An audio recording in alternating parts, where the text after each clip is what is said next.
in 250 YCSs, and I ain't kicked it with you at one of them. I'm telling you, my brother in Christ, you down bad if you ain't kicked it with the Cali at a YCS. I'll be at the 250th one. The LA one, because I'm broke. What's going on with ya, big dog? And it is an amazing day for Yu-Gi-Oh! I hope that's your day. Phenomenal. But if it isn't, don't let what happened at the beginning of your day ruin the rest of your day. YCS 250th is going to be one of the biggest Yu-Gi-Oh! Events in the entire year.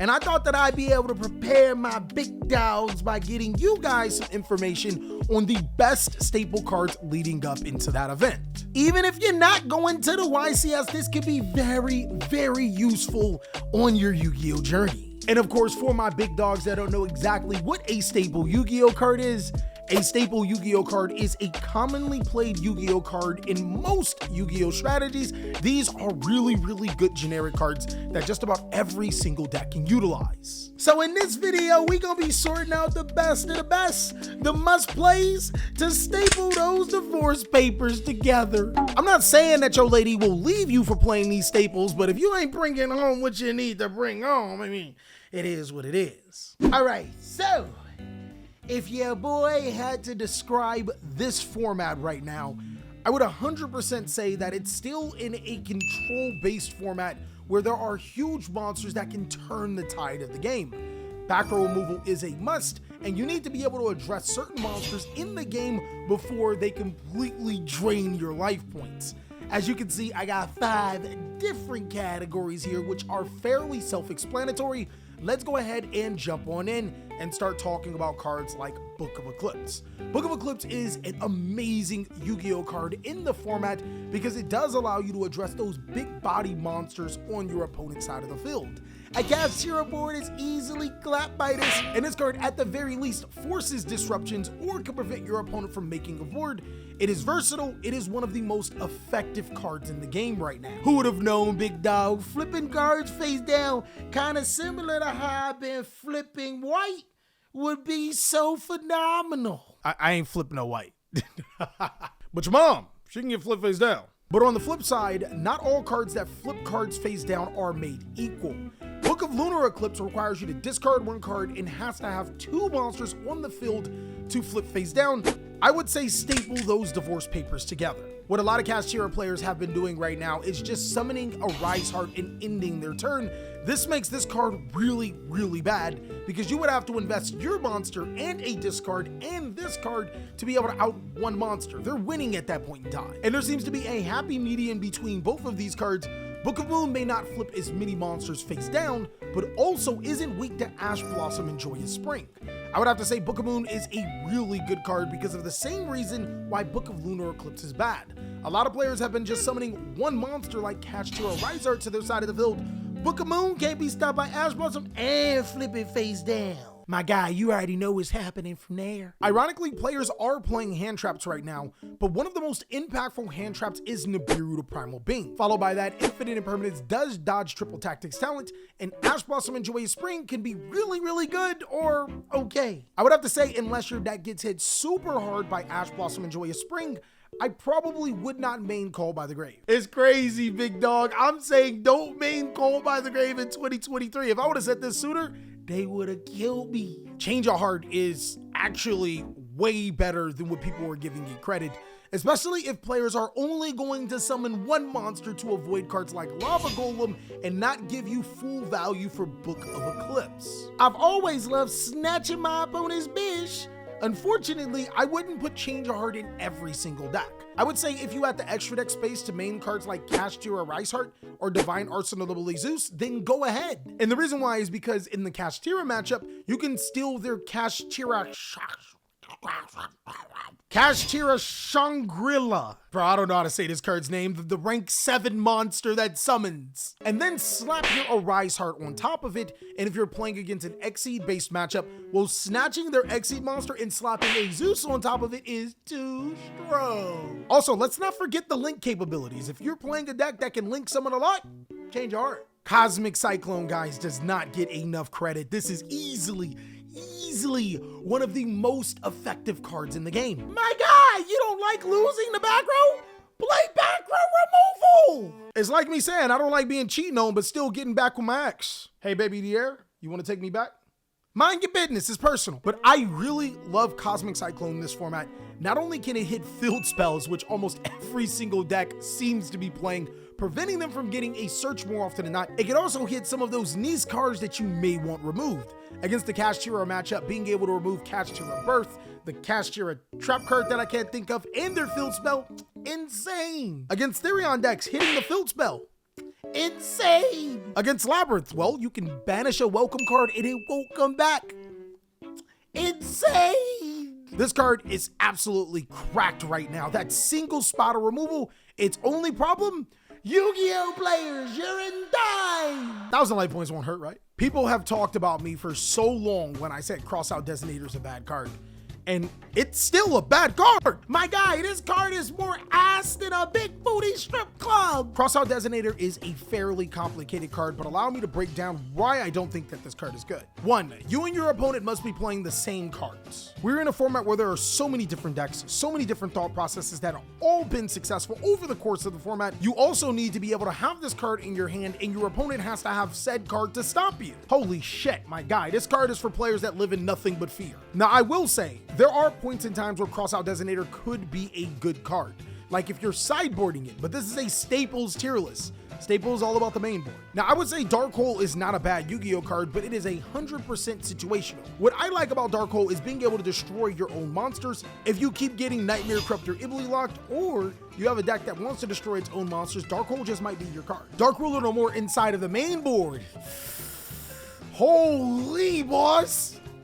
Who hurt you? I would say that Dark Ruler No More is situational inside of the main board. It's actually extremely good against rogue Yu-Gi-Oh decks, but I'm not sure if I would put main board slots to it. Enemy Controller, my guys, holy, yo, hey. This card is take your bitch. I would say Enemy Controller does give you the versatility to not only take your opponent's monster, get rid of a monster that they give you, it also can change a monster to defense. That actually could come up. The card is just really good because of its versatility, and mad props if you still are using the change of heart logic. If you play a card like Divine Arsenal AA Zeus, or you're playing a Link heavy deck, oh me, wow.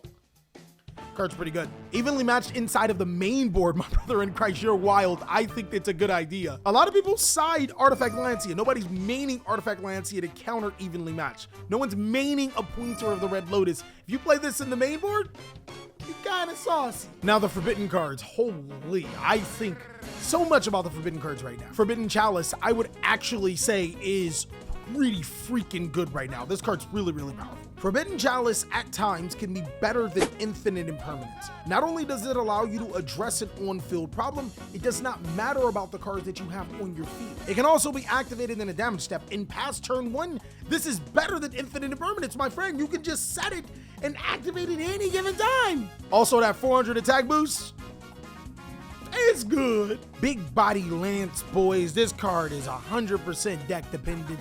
Because of cards like Book of Eclipse and Book of Moon and Forbidden Chalice and Enemy Controller, you guys are seeing a common theme. Yo, these cards try to touch more monsters than R. Kelly try to touch. I'm not sure if I can say that on YouTube. Really, really good card if your deck is full of powerhouse monsters that you need to protect from these cards. Now, the Drip Drop is almost exactly like Dark Ruler No More. Against rogue decks, it's really, really powerful. Against some of the best decks, I would say it's a situational card. My brother in Christ, good luck trying to resolve this when Arise Heart's on the field.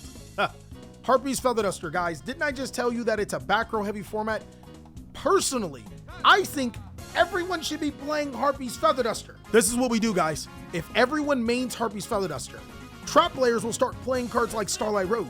Then we take out the Harpy's Feather Duster. Now they're playing Starlight Road for no reason. Big brain, big brain. Watch them find another reason to play Starlight Road. Oh my God, we're screwed. They're summoning Stardust in 2023, my friend. I don't know what's worse. What's really crazy about Kashtira Fenrir is that this card was a must-play card last format, but not only has its price died down, its playability has pretty much died down as well. This card is really situational. It can only be played in very specific decks to be able to thrive that aren't Kashtira. Lightning Storm, my boys, if you're playing this in the main deck, I gotta say you a demon. Ironically, because of the book cards not being good against Cybers, this card is. Also, what I've been noticing is that players have just been disrespectfully playing monsters in attack. Lightning Storm them. They never see it coming in the main board. They never see it coming. Mind Control is literally change of heart with extra steps, guys. You can't tribute the monster, and it can't attack. But who cares? I'm still snatching your bitch. Raigeki is also a fairly situational card. If you are going against decks where you can just storm them, then play it. But if not, not a bad card though. Now, holy, yo, you guys see really powerful cards. Flip all your opponent's monsters face down. Take they bish. Destroy a whole bunch of cards. Solemn Judgment in the main board. If you're playing a trap-based deck that's susceptible to these cards, I would say, really good. My guys, if you really are playing a trap-based deck though, easily most effective. But I think if you're weak to cards like Book of Moon, Book of Eclipse and stuff like that, Lance would probably be a better option. This card is ridiculously cracked, especially if you go Solemn Judgment on an enemy controller. Oh my god, that's an easy L. Solemn Strike isn't necessarily a bad Yu-Gi-Oh card, but it is no longer an effective going second card like it used to be in the way past. I'm gonna say situational. I do like that Solemn Strike can stop Nibiru though, so do with that information you wish. Also, you can't Solemn Strike a Dust or a Lightning Storm. Those are pretty good right now. Solemn Judgment? My guy, Solemn Judgment? Holy, staple those divorce papers together. Don't play this card right now. My guy, it's not 2012. Don't play this card right now. Super Polymerization, I would not play this card inside of the main board unless you are playing a deck that directly benefits from Super Polymerization. Decks like Branded, which can use their own cards if need be, then you can play Super Polymerization. Torrential Tribute? Oh my god, yo, what is it, 2005? My guys, staple those divorce papers together. My guys, I swear to God, if you're playing these cards, you're a demon. I hope you win. I hope you win every game. 3 Solemn Warning, 3 Torrential, they won't see it coming. Don't do that. Triple Tactics Talent is easily one of the most effective staple cards in the entire game.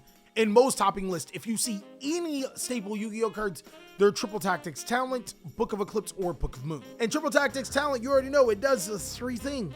Take your bish, look at your hand, or draw 2 cards. Come on now, that's really good. Now, Triple Tactics Thrust, I have not been seeing inside of the main board a lot. Come on, guys, you know I gotta do it. Though I would 100% say that Triple Tactics Thrust inside of the main board would be pretty good. There is one small caveat though. In order for Triple Tactics Thrust to be able to genuinely shine, you'd either A, have to play a going second deck, or B, play a ton of spell and normal trap cards that can benefit from Triple Tactics Thrust outside of being able to search cards like Harpy's Feather Duster. Some decks that immediately come to mind are Sword Soul and Rika. I think that those decks can really take advantage of this card because they can literally search their engine pieces or set up for the next turn or the following turn. Salesman, my boy. You guys said that this card was bad. I told you to buy before skyrocketing in price. I'm gonna go ahead and double down. Salesman, ironically, is a better crossout designator. My guys, if you fear Ash, play Salesman. Call Ash. But also giving you the versatility to be able to out whatever cards your opponent is playing. The only drawback is that you can't play them. You remember when I said that the format is really diverse and players often don't play the same cards? Yeah, Salesman, not bad. And lastly, my boy, I actually put Twin Twisters on here because I want to address what I said on the side deck tier list. I said that the card was completely terrible.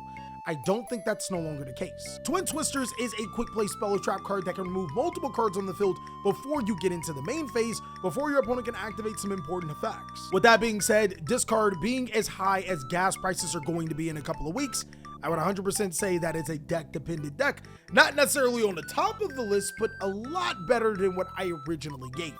And that is all that I have for the Staples tier list, guys. Of course, if you want to see a particular tier list, go ahead and let me know down below in the comment section.